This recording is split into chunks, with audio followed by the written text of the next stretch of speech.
Pátracia akcia na Hrone. Dobrovoľníci na člnoch opäť prehľadávali rieku smerom od Zvolena. Rodina a známi zorganizovali dobrovoľníkov a snažia sa nájsť nezvestného 34-ročného muža.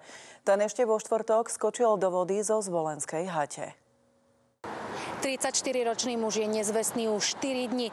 Rodina po ňom pátra aj na vlastnú päsť. Do Zvolena cez víkend pricestovala rodina nezvestného muža a dali dokopy skupinu dobrovoľníkov, ktorí opäť prehľadávali niekoľko kilometrový úsek rieky. V dnešný deň sme išli prepatrať rieku Hron na 3 člnoch.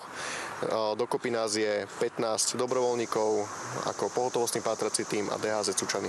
Chcela by som sa veľmi poďakovať dobrovoľnému záchrannému tímu, ktorí okamžite boli ochotní sa nejako dať dokopy. Počas prvých dní rieku prehľadali hasiči a policajti, použili aj špeciálny dron s termovíziou.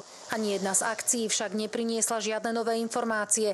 Rodina sa preto pustila do ďalšieho hľadania sama. Nezvestného muža videli naposledy svedkovia vo štvrtok večer, ako skočil do Hrona zo Zvolenskej hate. Tomuto skratovému konaniu mala predchádzať hádka s priateľkou. Hladina rieky Hron je momentálne trošku zdvihnutá, trošku rozbúrená, ale snažíme sa v rámci bezpečnosti pozerať všetky kraje, všetky zátišia, kde by sa mohli nachádzať rôzne objekty.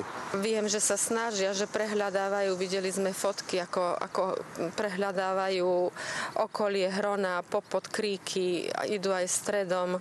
Dúfam, že to už nejako dobre dopadne, že sa nájde.